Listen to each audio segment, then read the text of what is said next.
Selamat malam, Romo Nano, Suster, Bapak Ibu, dan sahabat-sahabat muda yang terkasih, dimanapun Anda berada. Salam sejahtera dan selamat berjumpa kembali dalam Warung Selasa Malam bersama Romo Nano. Saya ucapkan selamat datang bagi yang baru bergabung dalam webinar malam hari ini. Semoga Warung Selasa Malam bukan hanya menjadi ruang belajar, berefleksi dan mencecap-cecap, tetapi juga menjadi kesempatan bagi iman kita untuk terus bertumbuh, diperkuat, dan berbuah. Minggu lalu kita sudah belajar dan mendalami bab 6 tentang wawasan Pater Berry untuk memulai persahabatan dengan Tuhan, di mana ada 7 ciri-ciri yang dibutuhkan untuk menjalin relasi yang baik dengan seorang sahabat dan dengan Tuhan.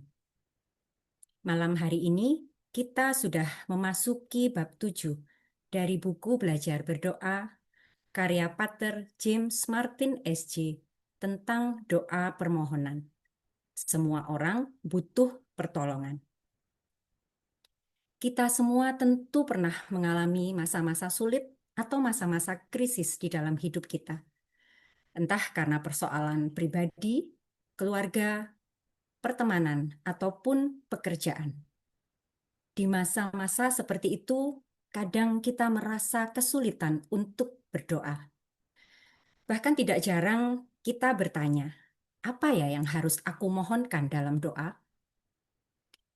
Kadang kita merasa seolah-olah hanya berpaling kepada Tuhan dalam masa-masa sulit.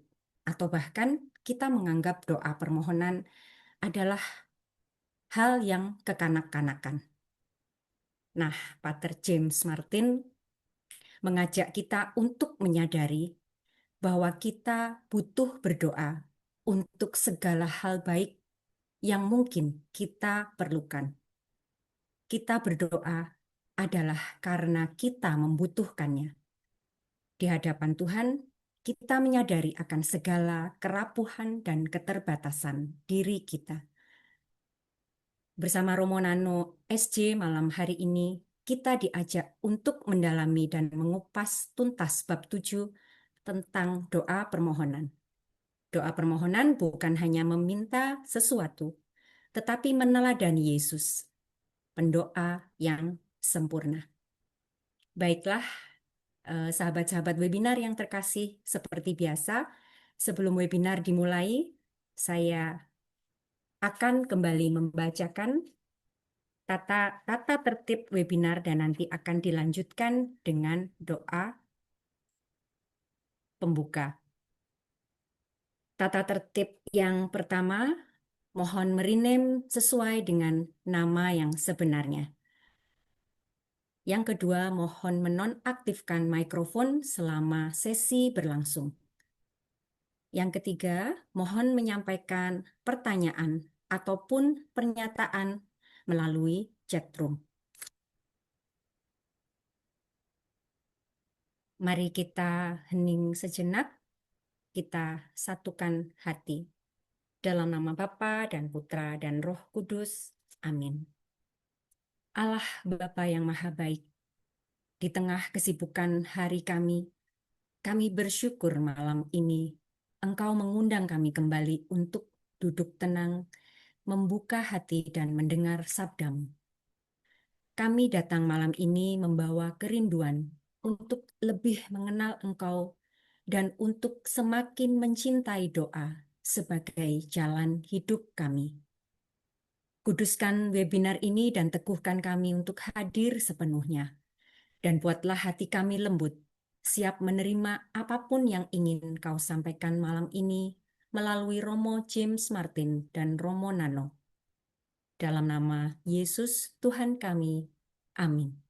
Santo Ignatius, doakanlah kami. Amin. Dalam nama Bapa dan Putra dan Roh Kudus. Amin. Suster, Bapak Ibu, dan sahabat-sahabat webinar yang terkasih, sebelum kita menyapa Romo, mari kita menyaksikan penayangan sharing video dari salah satu sahabat webinar kita. Sharing setelah membaca buku belajar berdoa.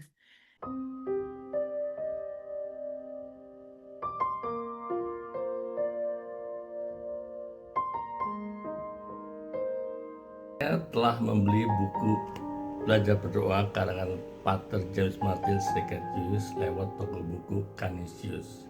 Menurut pendapat saya, buku ini sangat bagus.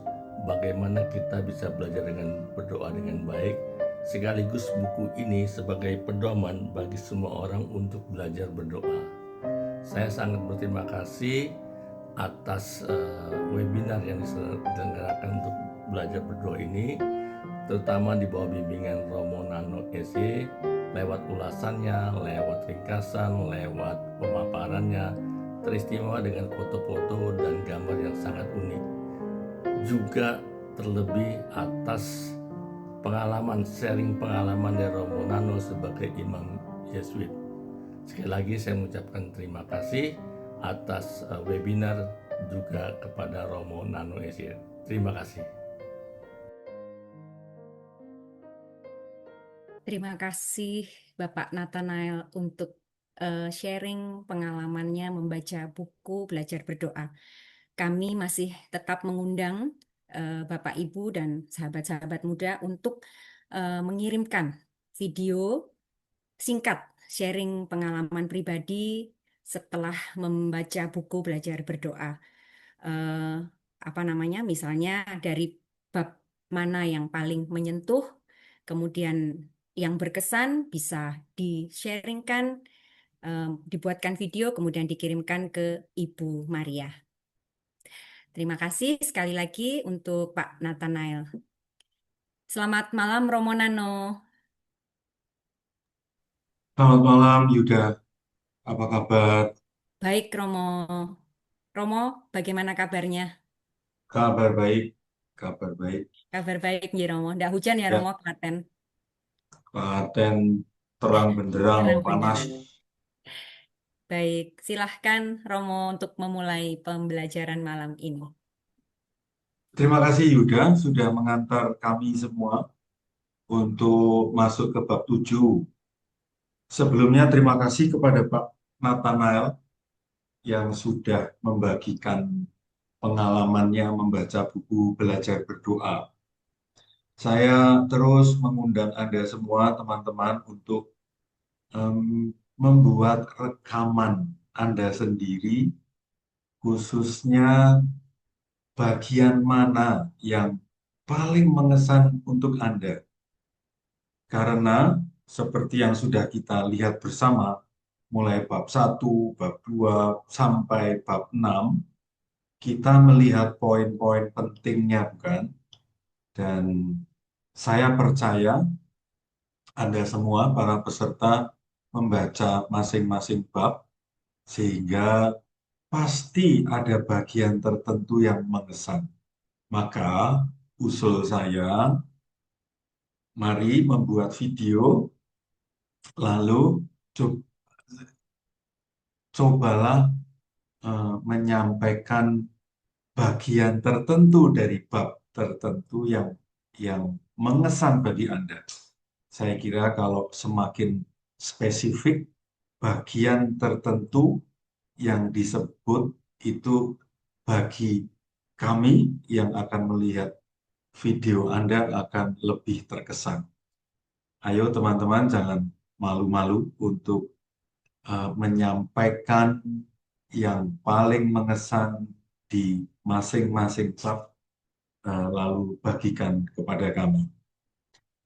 Kita sekarang masuk bab 7, dan seperti biasa saya kali ini hanya akan menjelaskan apa yang menarik menurut saya di bab 7, dan sesudah itu kita mencoba break sebentar, mengendapkan, lalu waktu untuk berbagi atau bertanya semoga menjadi lebih banyak. Teman-teman, saya terkesan dengan judul yang dibuat oleh Romo James Martin. Semua orang butuh pertolongan. Saya butuh pertolongan. Pak Kelana Wijaya butuh pertolongan. Bu Widya Valentin, walaupun tidak pas hari Valentin, tetap butuh pertolongan. Adi Trisnanto butuh pertolongan. Mari kita lihat gambar. Ada seseorang yang berpikir bahwa dia ada di jurang yang dalam dan dia sendiri tidak mampu untuk keluar dari jurang itu.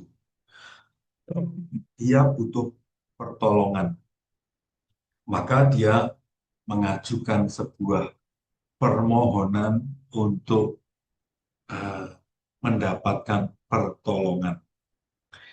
Maka sebetulnya bab 7 ini secara jelas kita dibantu oleh Romo James Martin untuk melanjutkan kebiasaan yang sudah sering kita lakukan. Saya percaya semua orang yang hadir di webinar ini termasuk jenis seperti saya yang kalau bercerita tentang berdoa itu kebanyakan isinya adalah mohon pertolongan. Ini bab 7 omong tentang ini, maka kita didukung. Hanya ada beberapa pertanyaan-pertanyaan yang menarik yang diungkapkan oleh Romo James Martin gitu. Pertanyaan pertama. Jadi bab 7 ini bagi saya yang menarik adalah salah satunya model yang dipakai oleh James Martin itu adalah ada pertanyaan, terus dia memberi jawaban. Bahkan jawabannya dia sendiri pun dia koreksi sendiri bahwa, oh ini jawabannya tidak pas. Oh berarti ada jawaban lain. Dikritisi lagi, oh jawaban ini tidak pas gitu. Ya ada struktur itu di bab 7. Pertanyaan, jawaban. Pertanyaan, jawaban. Semoga pertanyaan-pertanyaan yang selama ini sudah muncul di benak Anda semua, entah Ferry, entah Bu Ima, Bu Is, atau Martin, atau Jinarto, pertanyaan-pertanyaan yang sudah muncul semoga sudah terungkap oleh James Martin. Pertanyaan pertamanya, benarkah doa permohonan itu masuk kategori doa kekanak-kanakan dan bentuk doa yang paling rendah kualitasnya? Karena di bab awal itu James Martin cerita bukan? Pengalaman pertama doanya adalah minta diberi anjing. Minta, memohon sesuatu. Lalu supaya permohonannya dikabulkan, nyogok dengan doa Salam Maria. Nah, di sini dia bertanya, betulkah doa permohonan itu doa yang kekanak-kanakan? Di bagian awal buku Belajar Berdoa bab 7 ini, James Martin menjawab pertanyaan tadi dengan mengatakan, tidak juga, doa permohonan itu bukan doa yang paling rendah kualitasnya, bukan juga doa kekanak-kanakan, karena di dalam kitab suci, mulai kitab Kejadian sampai kitab Wahyu, bahkan sampai zaman sekarang, doa permohonan itu ada terus. Dan dikatakan oleh Romo James Martin bahwa doa permohonan itu mempunyai akar yang sangat kuat dalam tradisi orang Yahudi dan juga saat ini. Bahkan di dalam Ekaristi kita, khususnya di hari Minggu, itu malah ada sesi khusus mengajukan doa permohonan, ya kan? Setiap minggu. Jadi doa permohonan itu diberi ruang. Saya tertarik dengan contoh-contoh yang diberikan oleh James Martin di bab 7 ini. Contoh pertama dari kitab Kejadian bab 18. Akan lebih menarik kalau teman-teman membaca kisah lengkapnya ya. Maka silakan mencatat Kejadian bab 18 ayat 23 sampai 33. Abraham negosiasi dengan Tuhan. Semula Tuhan mau menghukum sebuah tempat daerah yang ternyata di situ banyak orang berdosanya. Lalu Abraham menjadi negosiator. Tuhan, kalau yang di antara sekian banyak ini yang berdosa, ada sekian orang yang baik, apakah engkau akan menghukum tempat ini? Tuhan menjawab, tidak. Oke Tuhan, kalau uh, 40 orang yang baik Anda akan menghukum enggak? Enggak. Kalau yang baik itu jumlahnya 30 orang, yang mengesan bagi saya adalah negosiasi yang dilakukan oleh Abraham itu dikabulkan oleh Tuhan. Singkat kata, ini sebuah contoh manusia mengajukan permohonan kepada Tuhan, Tuhan mengabulkan. Contoh kedua, dari kitab 1 Samuel.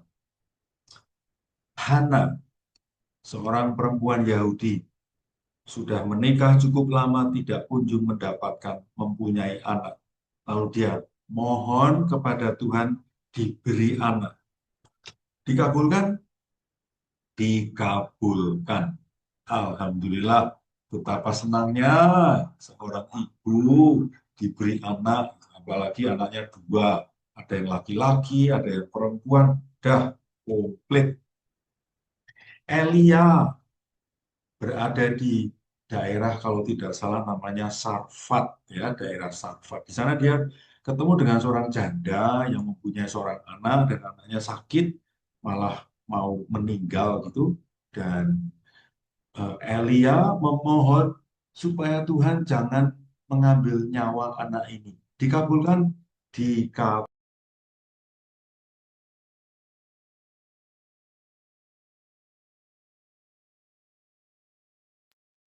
Ini contoh yang lebih unik lagi. Yesus di Taman Getsemani memohon kepada Allah Bapa untuk supaya penderitaan yang akan dia alami berlalu. Piala itu berlalu. Dikabulkan? Tidak dikabulkan. Teman-teman, sampai di sini sebetulnya kita bisa mengambil kesimpulan, yaitu bolehkah memohon? Boleh. Apakah permohonan kita pasti dikabulkan? Tidak. Bagaimana caranya supaya doa kita dikabulkan? Adakah tips-tips manjur? Tidak ada tips manjur. Lalu Yesus saja permohonannya nggak dikabulkan. Padahal kan dia Allah Putra yang menjadi manusia ya. Lalu muncul pertanyaan kan, terus kalau tidak dikabulkan artinya apa? Nanti ada jawaban atas pertanyaan itu. Pertanyaan yang dimunculkan oleh James Martin adalah, kalau tadi kan kebanyakan yang diminta oleh nabi-nabi itu kan untuk orang lain ya, sehingga dikabulkan. Apakah berarti kalau meminta sesuatu untuk orang lain pasti dikabulkan oleh Tuhan? Enggak juga sih. Benarkah sebaiknya lalu tidak hanya meminta untuk dirimu sendiri karena ada banyak orang yang lebih menderita daripada kamu? Apakah betul begitu? Jawaban James Martin melegakan saya, dan semoga Anda juga lega. Bahwa ada orang lain yang lebih menderita darimu, itu tidak berarti kebutuhan saya, kebutuhanmu tidak penting untuk dimintakan pemenuhannya dari Tuhan. Maka tetap boleh-boleh saja meminta untuk diri sendiri. Apa saja, tidak ada batasan. Hanya kita perlu sadar bahwa tentang kuasa jaminan dipenuhi tidaknya permohonan kita itu sungguh-sungguh mutlak ada pada Tuhan. Lalu kita masuk bagian 2 ini. Kalau saya berdoa untuk diri sendiri, apa yang seharusnya aku mohon? Apa yang bisa, boleh kumohon dalam doa? Ini saya kira pertanyaan kita semua ya. James Martin memberi sebuah penegasan yang melegakan sekali lagi. Kita boleh berdoa apapun yang baik. Sehat, rezeki cukup, teman banyak, karier berhasil. Boleh, semuanya boleh disebutkan, boleh dimohonkan. Masalahnya, pemenuhannya tidak ada jaminan pasti dikabulkan. Ini lebih menarik. Boleh enggak sih memohon agar orang yang pernah menjahati saya itu mati atau celaka? Atau bahasa James Martin, boleh enggak sih kalau saya punya musuh, saya punya orang yang membenci saya, lalu saya memohon supaya musuh saya, orang yang membenci saya itu juga celaka? Bukankah di Mazmur bab 139 ada hal seperti itu? Jawaban James Martin dengan bahasa yang agak susah, itu dia mengatakan permohonan yang diajukan oleh pemazmur agar musuhnya celaka, itu sebuah metafora lah dan perlu dipahami secara metaforis. Ini susah. Saya lebih mudah memahami yang dijelaskan oleh Yesus sendiri. Pertanyaannya, bolehkah kita mendoakan orang yang menjahati saya itu mengalami celaka? Saya lebih mudah memahami dengan apa yang dilakukan oleh Tuhan Yesus Kristus. Yesus mendoakan orang-orang yang menjahatinya, yang menyiksanya, prajurit-prajurit yang menyalibkan dia. Kalimat Tuhan Yesus yang terkenal, Tuhan ampunilah mereka karena mereka tidak tahu apa yang mereka lakukan. Ini yang disarankan oleh Tuhan Yesus. Bukan hanya disarankan ya, dia contohkan. Yesus justru meminta kita berdoa yang baik bagi musuh kita. Alasannya apa?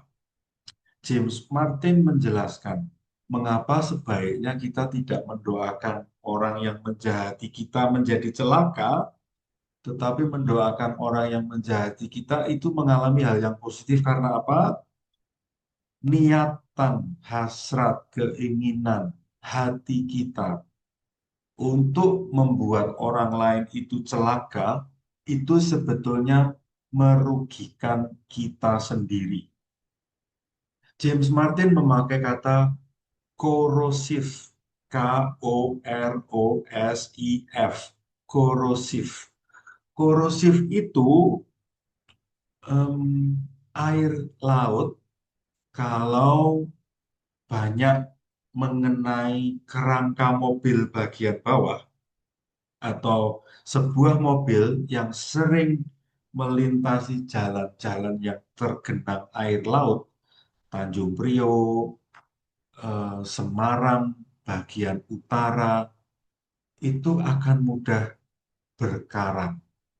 Dan artinya besi itu menjadi rusak.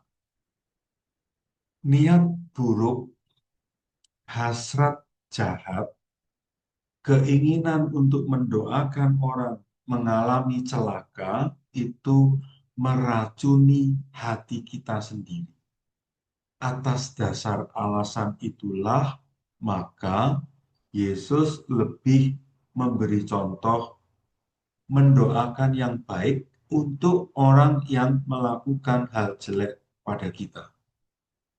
Memang tidak mudah, memang butuh energi besar sekali, tetapi energi yang besar yang harus kita keluarkan itu lebih worth it, lebih bermanfaat ketimbang kita mengikuti dorongan, niat, hasrat, keinginan jahat dengan memohon orang jahat yang melukai kita celaka.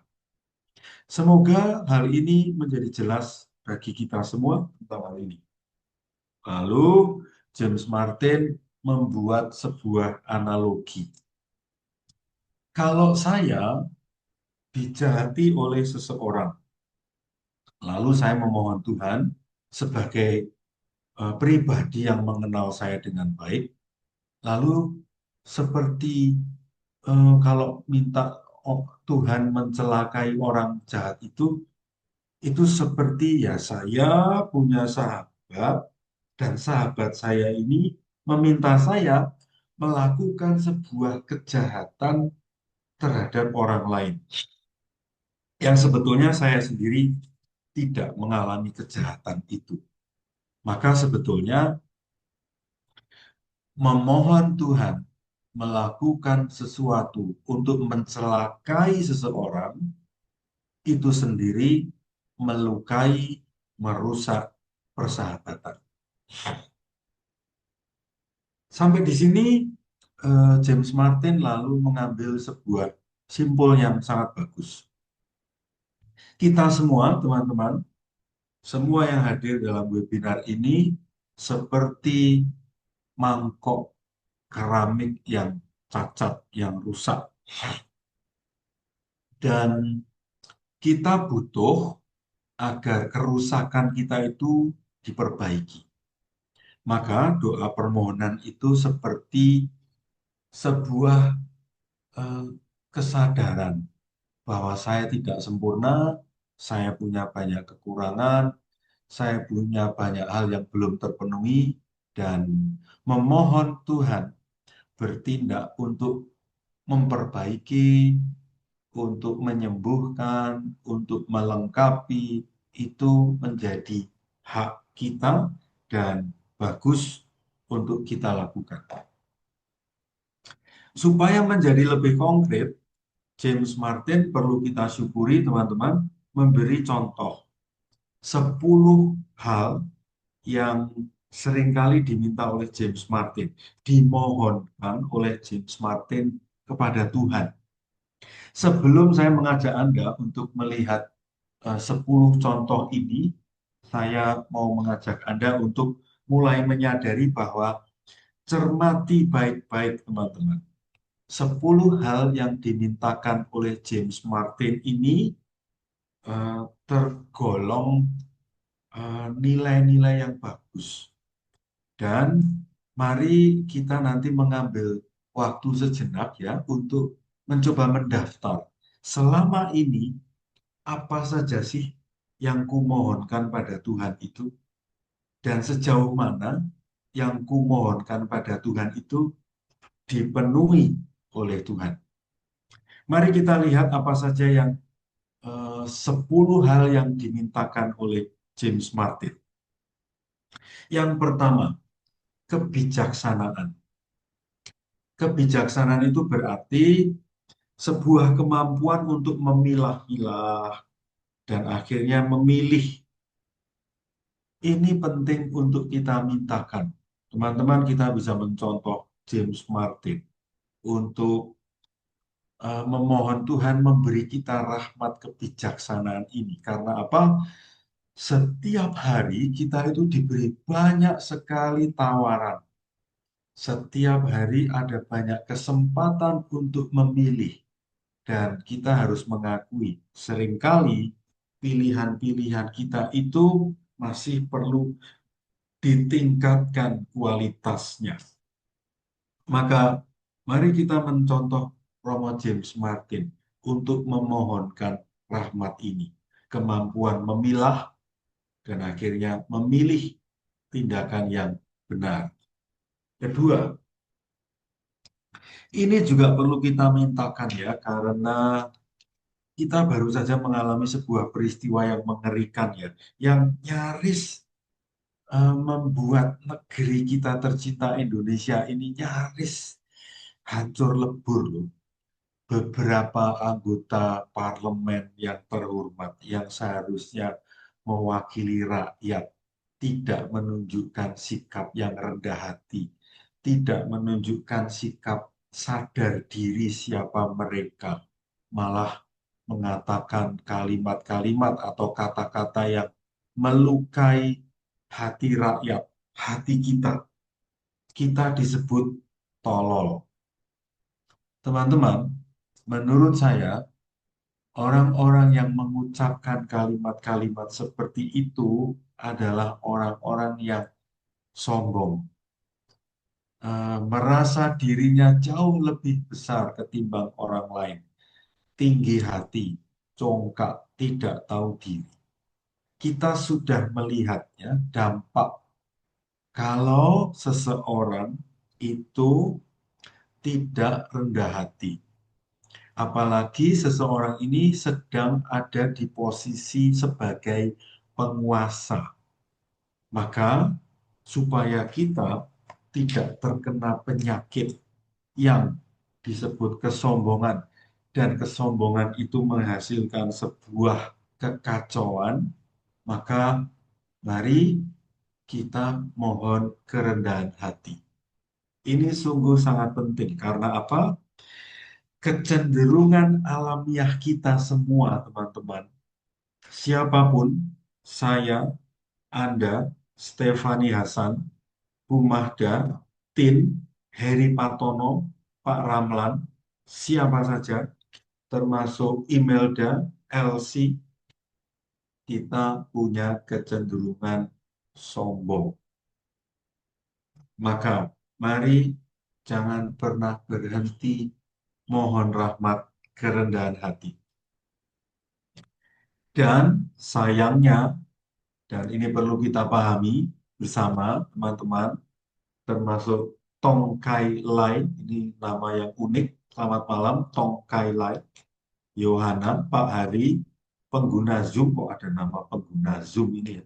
Ignatius Sutono, ternyata pengalaman-pengalaman ketika kita dihina, direndahkan, tidak dianggap, itu sebetulnya momen-momen edukasi kita menjadi rendah hati. Maka malam ini saya mau mengajak Anda semua, termasuk saya, kapanpun kita mengalami seperti perempuan hitam yang dihina oleh dua tangan merah yang besar ini. Ketika kita mengalami ini, itu kita sedang dididik oleh Tuhan untuk menjadi rendah hati, seperti halnya Tuhan kok milih lahir di Palungan. Walaupun Tuhan kok mau-maunya disalib. Jadi, Anggit, Lina, Emi, Eta, kalau kalian mengalami dihina, itu momen kamu, kita diajak untuk belajar rendah hati seperti Tuhan Yesus. Dan hidup akan menjadi lebih nyaman ketika kita bisa bersikap rendah hati. 3, mohon kebebasan. Kebebasan dari apa? Kebebasan bukan dari macam-macam hal, tetapi James Martin lebih spesifik ya. Bebas dari pola perilaku yang tidak sehat. Contoh pola perilaku tidak sehat itu adalah ngegosip. Ngegosip itu berarti omong jelek tentang orang lain. Maka saya memilih gambar orang ditutup mulutnya. Kita semua teman-teman, kita itu punya kebiasaan atau kemampuan, bahkan mungkin malah hobi ngomongin jelek orang lain. Nah, ngomongin jelek orang lain itu termasuk pola perilaku tidak sehat. Maka mari kita memasukkan dalam daftar rahmat yang perlu kita mohon. Dibebaskan dari kebiasaan ngomong jelek orang lain. Atau yang menjadi istilah terkenal zaman sekarang, DFK, ya. Disinformasi, terus DFK, disinformasi, kebencian, dan satu lagi F-nya saya lupa. Pendek kata, omong sesuatu yang bernuansa kebencian, bernuansa disinformasi, informasi-informasi yang tidak objektif benar. Ini layak untuk dimohonkan, teman-teman. 4, ini menarik. Saya amat sangat menganjurkan kita semua memohonkan ini. Tuhan, beri saya kemampuan untuk mempunyai perspektif hidup. Maksudnya apa? Mari kita lihat gambar. Gambarnya adalah orang yang berjalan. Dan di depan dia itu kosong tuh, warna putih semua. Nggak ada gambar, nggak ada garis, nggak ada tulisan. Saya memilih gambar ini untuk mewakili gambar putih tanpa garis, tanpa gambar sama sekali itu menunjukkan orang tidak punya perspektif hidup, asal jalan. Nah, mohon diberi perspektif itu contohnya ini. Nah, kalau kita diberi perspektif, itu kita tahu jalan ke depan itu seperti apa, naik, turun, datar, belok kanan, belok kiri.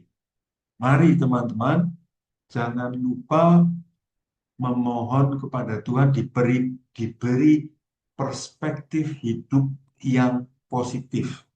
Sehingga kalau kita diberi perspektif hidup yang lebih positif itu, kita bisa melihat sesuatu lebih luas, lebih lengkap, lebih ada fokusnya. Kelima, rahmat keberanian. Siapa yang dalam hidupnya tidak punya ketakutan, kegelisahan, kekhawatiran? Siapa? Semua orang punya hal-hal yang menakutkan, yang membuat nyali itu ciut, yang membuat rasanya itu tidak berani melangkah maju. Gambarnya adalah seorang perempuan yang harus menghadapi aneka macam serangan. Ada burung gagak, ada ular, ada tikus, ada nyamuk, ada macam-macam hal. Perempuan ini diberi keberanian untuk maju. Dan kita butuh ini. Seringkali yang kita butuhkan itu sebuah keberanian. Ada banyak hal yang sebetulnya sudah kita pikirkan. Ada banyak hal yang sebetulnya secara nalar, secara kemampuan, kita punya banyak hal yang bisa kita pakai untuk menyelesaikan. Hanya kurang berani. Maka berani itu mau layak dimohonkan. Termasuk berani membuat video yang berisi kesanmu tentang bab 7 kayak, bab 8 kayak, bab 9 kayak. Ayo teman-teman, mohon keberanian membuat video rekaman. 6. Rahmat kesabaran.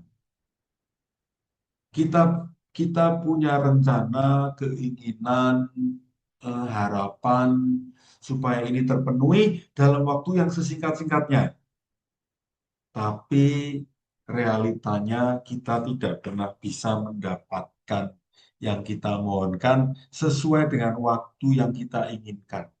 Maka teruslah memohon, tetapi jangan lupa memohon supaya diberi rahmat kesabaran.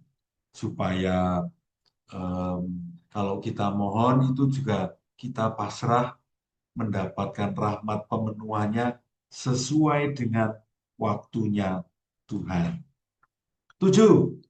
Ini dia penting, apalagi untuk kita nih, bangsa Indonesia nih, yang rasanya tidak kunjung maju, tapi rame saja. Menterinya diganti lagi. Orang-orang yang korupsi ketangkep terus gitu. Dan yang belum ketangkep masih banyak. Apakah Indonesia akan terang benderang? Apakah Indonesia 2045 betul-betul akan Indonesia maju? Saya kok agak merasa tidak begitu percaya ya. Maka memang butuh mohon rahmat harapan. Harapan sebuah keyakinan bahwa Indonesia akan maju. Pelan-pelan diberi harapan. Karena di depan kita, di benak kita terutama, di hati terkecil kita,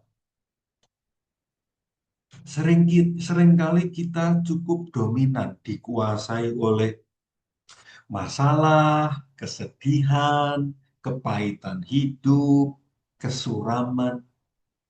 Yuk kita mohon diberi kemampuan berharap. Semoga kita bisa melihat kuas raksasa yang selalu menorehkan jalur terang, membelah kegelapan. 8. Inspirasi. Ketika harus omong sesuatu kepada orang lain, ketika harus mengajar, ketika seorang prodiakon harus mengisi renungan, memimpin ibadah, ketika seorang ibu harus memimpin arisan PKK, apapun, kadang kita butuh inspirasi. Mohonlah. Saya sering memohon ini teman-teman, ketika harus berkhotbah, ketika membimbing seseorang, situasi yang diceritakan amat sulit, complicated, saya sering dalam hati memohon, Tuhan, beri saya inspirasi. Atau seperti yang disampaikan oleh James Martin, saya mengucapkan kalimat itu, Tuhan, apa yang Engkau inginkan untuk kukatakan dalam situasi seperti ini? Tuing, ada ide yang muncul dan ketika ide itu saya ikuti, saya pikirkan lebih lanjut, ternyata itu memang ide, gagasan, inspirasi yang pas untuk situasi saat itu. 9. Kesuksesan. Kesuksesan dalam hal kecil-kecil yang terjadi dalam hidup sehari-hari kita ya. Sukses mengikuti webinar sampai tuntas. Sukses membaca buku belajar berdoa dari bab ke bab. Sukses untuk konsisten berdoa setiap hari, jam yang sama, durasinya sama, insya Allah tempatnya sama. Sukses memasak enak, sukses menemani anak-anak, sukses bekerja sama dengan pasangan hidup. Teman-teman, mohonkanlah rahmat ini agar hidup kita sungguh-sungguh terberkati. Terakhir, mohon pertolongan, entah itu kesembuhan dari sakit atau pekerjaan karena sedang jobless atau pinjaman uang untuk menutup utang di pinjol. Semoga tidak ada teman-teman yang utang pinjol. Kalaupun ada, jangan banyak-banyak dan semoga segera diselesaikan. Karena kalau sudah utang pinjol itu mengerikan sekali. Mohonlah pertolongan Tuhan. Semoga utang di pinjol Anda segera tuntas terlunasi. Itu teman-teman 10 permohonan James Martin. Saya berharap 10 hal itu inspiratif untuk kita contoh. Nah, ini catatan penting. Kita boleh meminta apa saja. Kita boleh memohon apa saja. Tapi harus tahu batas. Kalau kita berelasi dengan Tuhan, kan inginnya kan relasi kita panjang, kekal, abadi, sampai-sampai nanti kalau kita sudah mati, kita disambut oleh Tuhan sendiri. Karena selama kita hidup sudah terkoneksi dengan baik, kan? Nah, kalau kita mau berelasi dengan Tuhan, tentu saja nggak mungkin dong relasi kita dengan Tuhan cuma diisi dengan kegiatan minta terus. Misalnya saya berelasi dengan seseorang dan saya dalam berelasi 5 tahun terakhir ini isinya minta terus gitu. Pihak lain nggak pernah meminta, pihak lain saya tempatkan sebagai orang yang bisa memenuhi kebutuhan saya. Wah, saya kok yakin relasi macam itu tidak akan langgeng. Relasi yang langgeng itu biasanya cirinya adalah yang satu memberi, yang satu meminta, yang satu memberi, dan bergantian. Kalau hanya satu pihak saja yang meminta terus, rasanya tidak akan nyaman relasi seperti itu. Jadi, boleh meminta apa saja, teman-teman, tetapi kita harus tahu batas. Terutama ketika Tuhan meminta kita melakukan sesuatu, ya kita mestinya melakukan. Seperti hanya kalau kita meminta sesuatu kepada Tuhan, kita ingin Tuhan melakukannya, bukan? Masuk ke bagian ketiga. Bagaimana sih caranya memohon supaya permohonan kita dikabulkan? James Martin memberi contoh-contoh cara memohon. Satu, menuliskan yang dimohon. Kalau kita punya buku khusus ya, untuk kita catat gitu. Mohon apa saja dicatat. Terus sesekali kita lihat daftar permohonan. Oh, ini sudah dipenuhi. Coret. Oh, ini sudah dipenuhi. Coret. Oh, yang ini belum dipenuhi. Kita cek. Waduh, sudah 3 tahun ini. Teman-teman, kalau kita punya buku khusus isinya doa-doa permohonan kita, itu bagus juga loh ya. Kita bisa ngecek. Dan sebaiknya kita juga nulis permohonan Tuhan pada kita apa saja. Lalu kita juga mengecek permohonan mana saja yang sudah dipenuhi oleh kita. Berdoa dengan cara lebih formal, ya, artinya dengan rumusan-rumusan yang lebih lengkap. Atau di tempat-tempat khusus yang terkategorikan sebagai tempat suci. Di buku bab 7 ini James Martin memberi contoh tempat khusus itu adalah di tanah suci sana, di tempat di mana menurut keyakinan banyak orang tempat itu adalah tempat Yesus dimakamkan.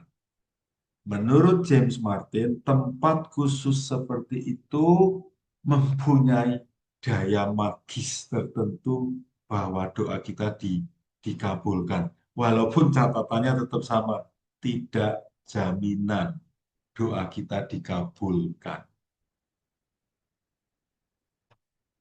Nah, kalau doa kita dikabulkan, teman-teman, James Martin mengajak kita memperhatikan 4 hal.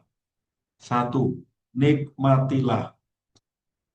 Anda sakit, lalu Anda diberi mohon kesehatan, twing, Anda diberi kesembuhan, kesehatan. Nikmatilah. Dua, berterima kasihlah.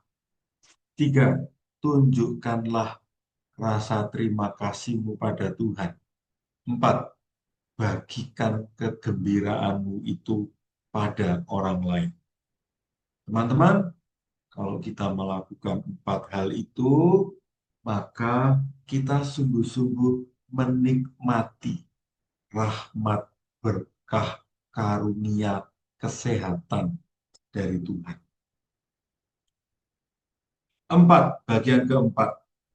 Tadi kita sudah mendapatkan poin-poin penting tentang berdoa untuk diri sendiri. Sekarang berdoa untuk orang lain. Ternyata baik loh, bagus loh, dan amat sangat disarankan berdoa untuk orang lain. supaya kita tidak jadi orang yang egois.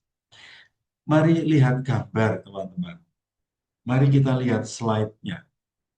Di slide ada sebuah kertas bertuliskan daftar orang-orang yang perlu kita doakan. Ada Jones, ada Thompson, ada macam-macam. Mari teman-teman, ini juga layak kita contoh, membuat daftar orang-orang yang perlu kita doakan. Mengapa kita perlu mendoakan orang lain? James Martin memberi sebuah kalimat yang sangat menarik, yaitu setiap orang itu sedang dalam peperangan, pertempuran yang sangat sulit. Setiap orang, entah masalah keuangan, hutang misalnya, entah masalah kesehatan, sakit keras, entah masalah relasi, konflik, entah masalah pekerjaan, overload, entah tidak punya pekerjaan karena baru saja di PHK, mencari pekerjaan tidak kunjung mendapatkannya. Teman-teman, mari malam ini kita membangun sebuah kesadaran. Setiap orang, orang-orang di dekat kita, suamimu, istrimu, anak-anakmu, sedang dalam pertempurannya sendiri-sendiri.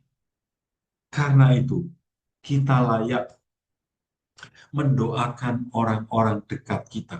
Seperti halnya contoh di Injil Lukas bab 5 ayat 17 sampai 26. Gimana sih caranya mendoakan orang lain itu?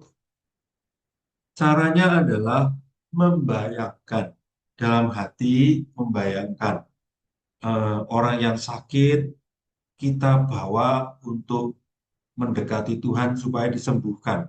Orang yang punya utang, orang yang punya kesulitan dalam pekerjaan, orang dalam kesusahannya, kita bayangkan, kita imajinasikan itu kita menemani dia menemui Tuhan Yesus. Seperti kisah di Injil Lukas.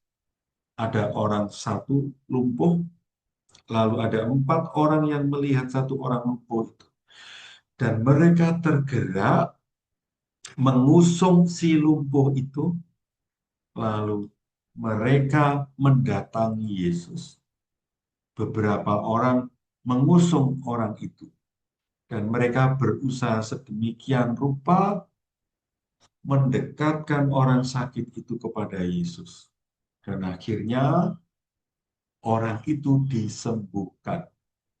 Teman-teman, mendoakan orang lain dengan cara seperti tadi ya, membayangkan orang yang kita doakan itu kita temani ketemu Tuhan, terlepas dari doa kita dikabulkan dan orang itu menjadi sembuh, yang tidak kalah pentingnya adalah sebetulnya dengan mendoakan orang lain, kita sendiri diubah menjadi lebih baik, lebih peka, lebih peduli, lebih murah hati, lebih sabar, lebih solider.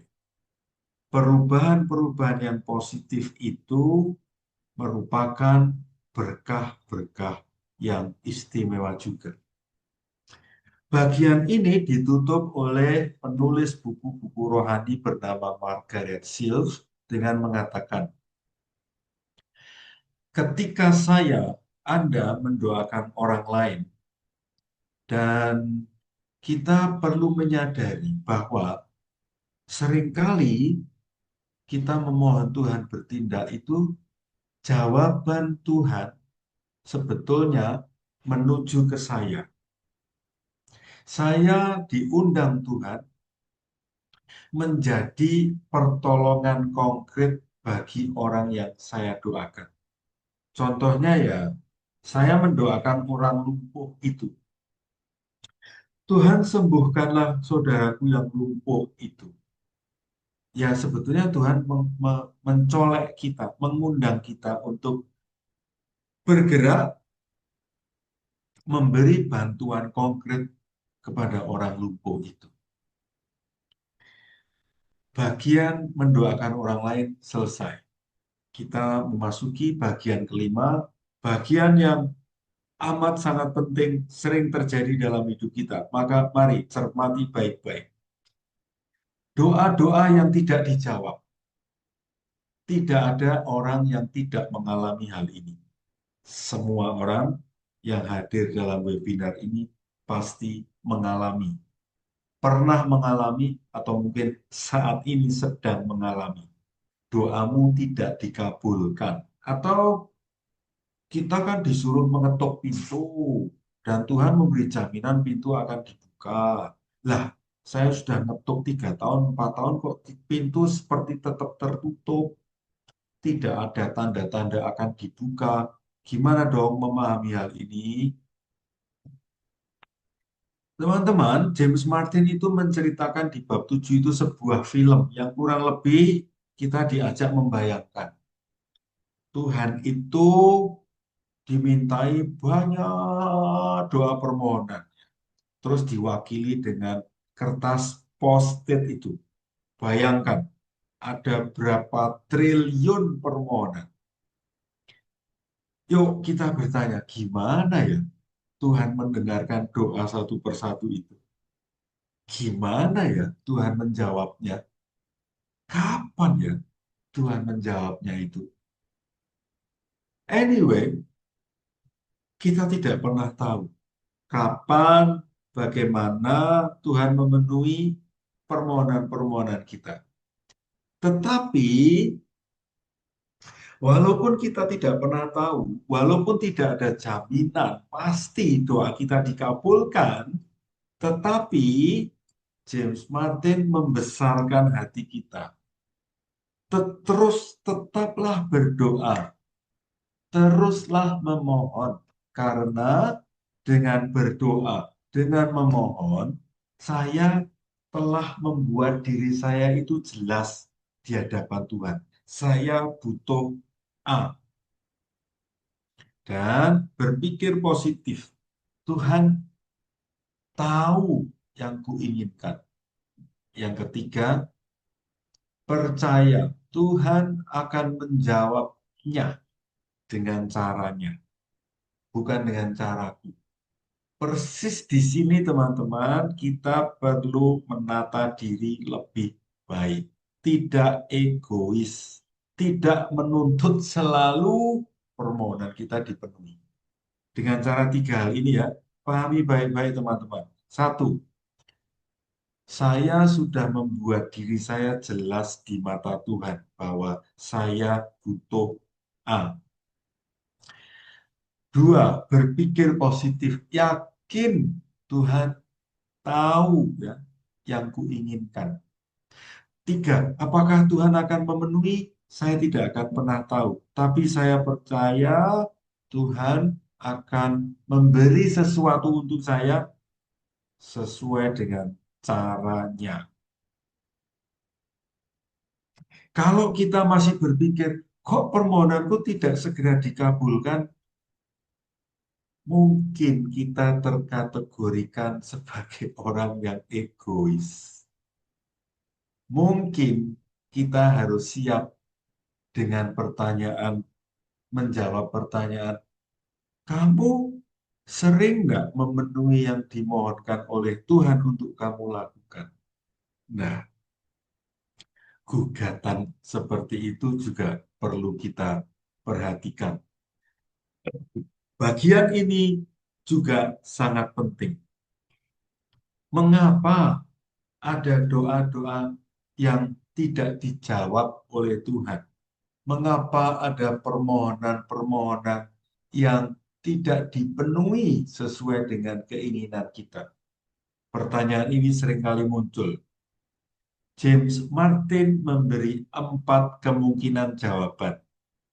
Jawaban atas pertanyaan, mengapa doa doa-doa tertentu tidak dijawab oleh Tuhan, tidak dipenuhi oleh Tuhan dengan cara yang kita inginkan. Mengapa? Ada 4 kemungkinan jawaban. Jawaban yang pertama, Tuhan menjawab doa kita dengan cara memberikan yang terbaik, tidak memenuhi yang kita minta. Perhatikan baik-baik ya teman. Tidak memenuhi yang kita minta, tetapi memberi yang terbaik. Contoh, seorang anak kecil yang giginya sudah banyak yang keropos, karena kebanyakan makan permen, minta permen kepada ibunya. Ibunya tidak memberi dia permen, tetapi memberi dia apel. Nah, apel ini yang terbaik. Yang diinginkan oleh anak ini permen. Oke, jadi jawaban ini bisa melengkapi atau kalimat ini bisa menjawab pertanyaan tadi. Pertanyaan saya, sudah tepatkah jawaban ini? Kalau kasusnya berbeda, maka jawaban ini menjadi tidak tepat. Kasusnya begini, seorang ibu itu menderita kanker dan em, dia mohon kesembuhan dari kankernya. Dia butuh sehat karena dia baru saja melahirkan bayi.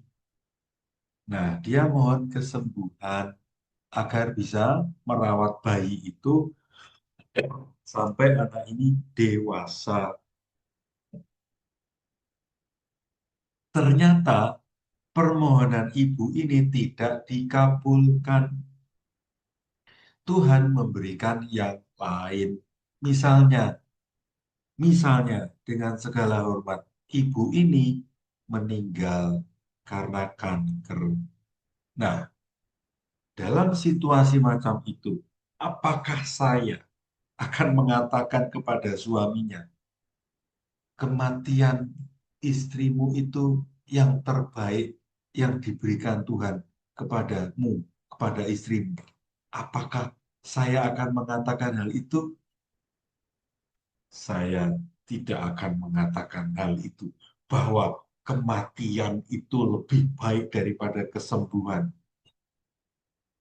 Dengan demikian, teman-teman, jawaban ini tidak tepat. Semoga paham ya, penjelasan terbaik itu susah diterima. Kemungkinan kedua, mengapa Tuhan tidak mengabulkan permohonan kita sesuai dengan yang kita inginkan? Ya, karena Tuhan tegas menolak. Tidak, jawaban ini pun susah diterima karena apa? Tuhan yang tegas menolak itu bertentangan dengan yang sering dikatakan oleh Tuhan sendiri. Bahkan dikatakan oleh Tuhan Yesus, mintalah, kamu akan diberi. Ketuklah, maka pintu akan dibuka. Lah ini saya sudah mohon. Kok nggak dibuka pintunya? Saya sudah minta. Kok nggak pernah dikabulkan?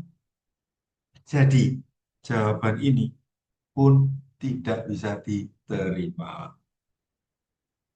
Kemungkinan jawaban ketiga, mengapa Tuhan tidak mengabulkan permohonan saya? Jawabannya ini, oh Tuhan mengabulkan, hanya memang jawaban Tuhan itu susah dilihat, susah didengarkan, seperti seorang biksu kecil disuruh mendengarkan suara keong. Ya kan susah. Mendengarkan gajah sih gampang. Oh, mendengarkan semut saja susah kok, apalagi mendengarkan keong kosong. Dengan kata lain, jawaban ini pun susah diterima. Nah, ini kemungkinan yang terakhir, teman-teman, yang lebih masuk akal. Mengapa Tuhan tidak menjawab doa-doa yang kita inginkan dengan cara yang kita inginkan? Mengapa? Misteri. Misteri. Kita tidak pernah bisa paham mengapa. Dan yang paling penting adalah, ini kesimpulannya. Mari belajar untuk menyadari, untuk menerima bahwa kadang-kadang doa kita dikabulkan. Alhamdulillah. Kadang-kadang doa kita tidak dikabulkan. Ya sudahlah. Tetapi mari kita tetap mencoba percaya bahwa Tuhan mendengarkanku, bersamaku, membantuku dengan cara-cara Dia yang seringkali tidak bisa saya paham. Kepercayaan ini jauh lebih penting ketimbang puas karena permohonanku dikabulkan. Kepercayaan seperti ini penting mengingat tidak semua permohonan kita sebaik apapun dipenuhi Tuhan. Kalau kita punya mental tidak dikabulkan, lalu frustasi, nggak mau percaya lagi, persis di situ kerugian kita. Maka teman-teman cermati baik-baik 4 frase ini. Kalau doamu dikabulkan, alhamdulillah. Kalau doamu tidak dikabulkan, ya sudahlah. Tetaplah percaya Tuhan menemani, memberkati, bersamaku, membantuku. Walaupun caranya tetaplah misteri. Apalagi ketika kita berada dalam situasi yang sangat sulit. Seperti tidak ada pertolongan, seperti tidak ada harapan.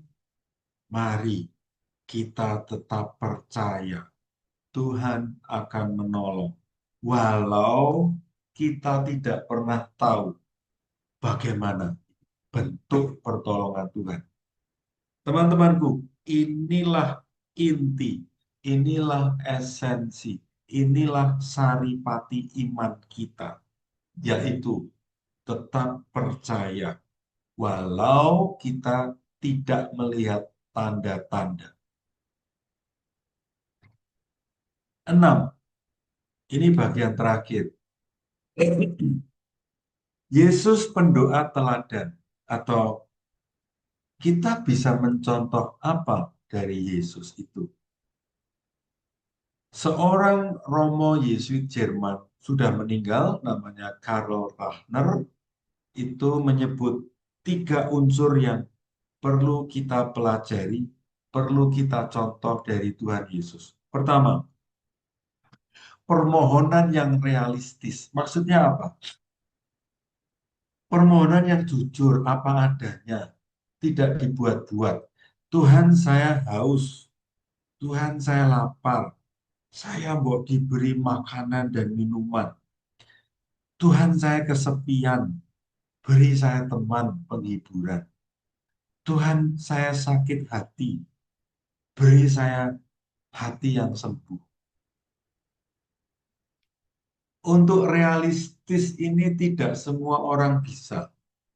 Maka kita perlu belajar untuk jujur apa adanya, realistis. Seperti halnya Yesus di Taman Getsemani itu kan sebetulnya pengen tidak menderita. Tuhan Yesus kan pengennya adalah tetap hidup, berkarya, menghasilkan banyak buah, bukan? Dia tidak ingin mati, dia tidak mau menderita. Sebetulnya kan itu yang dia inginkan. Nah, itu disebut realistis. Oke, mohonlah apa adanya. Perkara dikabulkan atau tidak, kita sudah membahasnya tadi. Poin kedua, yakin bahwa yang kita mohon itu dikabulkan. Agak susah ini. Tapi kalau kita bisa, wow. Nah, di sini diberi contoh Yesus yakin Allah Bapa menghidupkan lagi Lazarus. Ini keyakinan yang luar biasa. Kalau kita bisa sampai tingkat ini, teman-teman, ya ini susah sekali lagi. Punya keyakinan surgawi, itu artinya aku percaya Tuhan pasti akan mengabulkan. Gak tahu kapan, tapi aku percaya kalau Anda bisa sampai level ini, teman-teman, wow. Sekali lagi, ini tidak mudah. Ini layak kita mohonkan, ini layak kita latihkan supaya kita yakin, seyakin 2 tambah 2 itu 4. Seyakin 1 tambah 3 itu 4. Sekali lagi, ini tidak mudah, butuh dimohonkan, butuh dilatihkan. Ketiga, nah ini, menyerahkan diri tanpa syarat. Karena saya tahu Tuhan itu yang segalanya. Tuhan itu awal dan akhir hidup saya. Saya percaya Tuhan itu yang akan menjadi rumah saya pulang. Maka saya percaya, saya serahkan sepenuhnya pada Tuhan. Nah, teman-teman, saya ulang lagi, 3 hal ini tidak mudah semua ya, tetapi mari malam ini kita mulai belajar, paling tidak memahami dulu, sambil pelan-pelan mencoba memohon, mempraktekkan latihan, yaitu kalau memohon sesuatu, jujur, realistis, apa adanya. Mungkin terlalu naif, it's okay. Mohonlah apa adanya. 2, percaya Tuhan akan mengabulkan. Ketiga, andai pun tidak dikabulkan, percaya Tuhan akan memberi kita jauh lebih besar. Saya teringat ungkapan seorang teman yang saya dengar beberapa waktu yang lalu. Ungkapannya indah, agak puitis, tapi menurut saya benar. Saya mohon diberi setangkai bunga, dan saya tidak diberi oleh Tuhan. Mengapa? Karena Tuhan mau memberi saya sebuah taman yang berisi aneka macam bunga. Maka bagi saya kalimat tadi layak saya pegang.